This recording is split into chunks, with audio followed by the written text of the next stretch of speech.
Hello friends, welcome back. So friends, आज की video में हम ब्लेंडर की कुछ बेसिक्स सीखेंगे और साथ साथ ब्लेंडर को इंस्टॉल कैसे करना है वो भी सीखेंगे। तो चलें वीडियो शुरू करते हैं।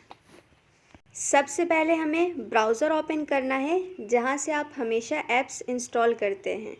अब सर्च बार पर ब्लेंडर लिखकर सर्च करना है और फिर आपके पास ब्लेंडर ऐप शो हो जाएगा। यहाँ से सिंपल अपने पीसी के मुताबिक सपोर्टिंग वर्जन पर क्लिक करके इंस्टॉल कर लें। अब आप जब ब्लेंडर ओपन करेंगे तो आपके पास कुछ इस तरह का इंटरफेस शो होगा। अगर आप पहली बार ब्लेंडर ओपन कर रहे हैं तो मुमकिन है कि कुछ चेंजेस हों, मगर परेशान नहीं होना, सिंपल जनरल पर क्लिक करना है। अब यहाँ पर आपको 3 ऑब्जेक्ट्स नज़र आएंगी, कैमरा, क्यूब और लाइट। तो अभी हमें इन तीनों ऑब्जेक्ट्स को डिलीट करना है। तो आप देख रहे हैं कि मैं यहाँ पर जिस ऑब्जेक्ट पर टैप कर रही हूँ वो ऑब्जेक्ट ऑरेंज मार्क कर रहा है, मतलब ऑब्जेक्ट सिलेक्ट हो चुका है। तो डिलीट करने के लिए पहले ऑब्जेक्ट को सिलेक्ट करना है और फिर अपने टच पैड से राइट क्लिक करके सबसे नीचे आपको डिलीट का ऑप्शन नज़र आएगा। तो बस इसी तरह हमें बाकी ऑब्जेक्ट्स को भी डिलीट करना है। Select, right click, then delete. अब चलते हैं कि कोई ऑब्जेक्ट ऐड कैसे करना है। तो ऑब्जेक्ट ऐड करने के लिए लेफ़्ट साइड पर ऊपर की तरफ ऐड का सेक्शन है। यहाँ ऐड पर क्लिक करने के बाद मैश पर क्लिक करूँगी तो यहाँ पर हमें मिलेंगे ऑब्जेक्ट्स जैसे प्लेन, क्यूब, स्फीयर। इसी तरह से हम यहाँ से कोई भी ऑब्जेक्ट ऐड कर सकते हैं। अभी मैं सिंपल क्यूब ऐड करना चाहूँगी।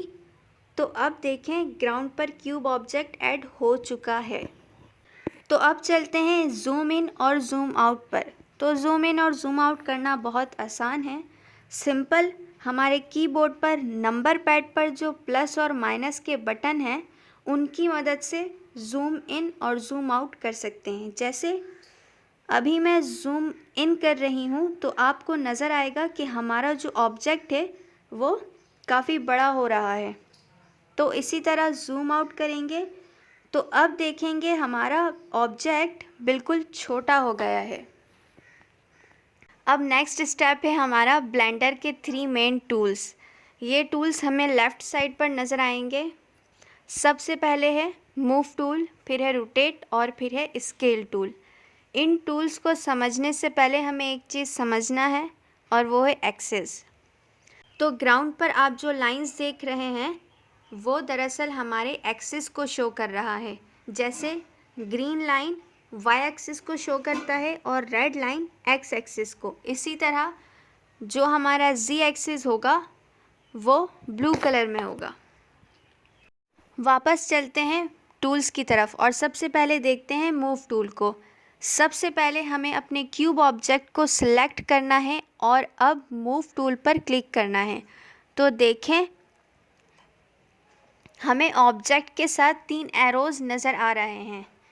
तो ये कलर्स हमारे एक्सिस को शो कर रहा है कि हमें ऑब्जेक्ट को किस एक्सिस पे मूव करना है। जैसे हम अपने ऑब्जेक्ट को वाई एक्सिस पर मूव करना चाहते हैं तो इसके लिए ग्रीन एरो पे लेफ़्ट बटन होल्ड करके अपने टच पैड पर फिंगर को मूव करना है। तो आप देखेंगे जैसे जैसे हम फिंगर मूव कर रहे हैं वैसे ही हमारा क्यूब ऑब्जेक्ट भी मूव कर रहा है। इसी तरह जी एक्सिस पर मूव करने के लिए ब्लू एरो पर लेफ़्ट बटन होल्ड करेंगे और फिर अपने टच पैड पर फिंगर मूव करेंगे तो हमारा ऑब्जेक्ट भी मूव करना शुरू हो जाएगा। अब रोटेट टूल पर क्लिक करते हैं। इसके बाद जैसे मैं अभी ऑब्जेक्ट को एक्स एक्सिस पर रोटेट करना चाहती हूँ तो अपने कर्सर को एक्स एक्सिस पर रखकर लेफ़्ट बटन होल्ड करना है, फिर फिंगर को मूव करना है। सिंपल वही तरीका है जो मूव करने के लिए इस्तेमाल किया था। अब स्केल टूल को देखते हैं। पहले इस क्यूब ऑब्जेक्ट को डिलीट करते हैं और दोबारा क्यूब ऐड करते हैं ताकि उस क्यूब से आप सबको समझने में आसानी होगी। क्यूब सेलेक्ट करते हैं, फिर स्केल टूल पर क्लिक करते हैं।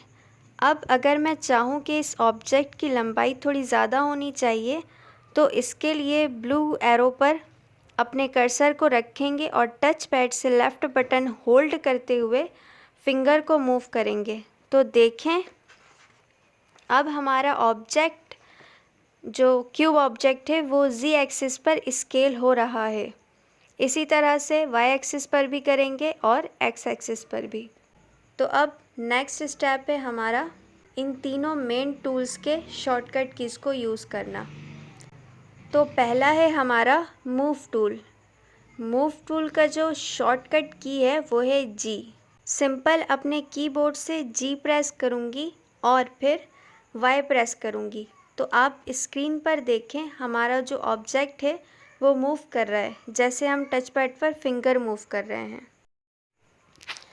इसी तरह अगर हमें एक्स एक्सिस पर मूव करना है तो जी प्रेस करने के बाद एक्स प्रेस करेंगे, और अगर जी एक्सिस पर मूव करना हो तो जी प्रेस करेंगे। दूसरा टूल है रोटेट टूल। तो रोटेट टूल के लिए जो शॉर्टकट की है वो है आर। सिंपल अपने कीबोर्ड से आर प्रेस करने के बाद जिस एक्सिस पर हमें ऑब्जेक्ट को रोटेट करना होगा वो बटन प्रेस करेंगे। जैसे अगर हमें एक्स एक्सिस पर मूव करना हो तो आर प्रेस करने के बाद एक्स प्रेस करेंगे, तो फिर हमारा ऑब्जेक्ट रोटेट होना शुरू हो जाएगा, जैसा कि आप स्क्रीन पर देख सकते हैं। तीसरा है स्केल टूल, जिसके लिए शॉर्टकट की है एस। तो अपने कीबोर्ड से एस प्रेस करने के बाद वाई प्रेस करेंगे तो हमारा ऑब्जेक्ट वाई एक्सिस पर स्केल होना शुरू हो जाएगा। सो फ्रेंड्स, ये थे ब्लेंडर के कुछ बेसिक्स। अगर आपको कोई क्वेश्चन हो तो आप कमेंट करके पूछ सकते हैं। सो फ्रेंड्स, मिलते हैं नेक्स्ट वीडियो में। तब तक के लिए बाय फ्रेंड्स।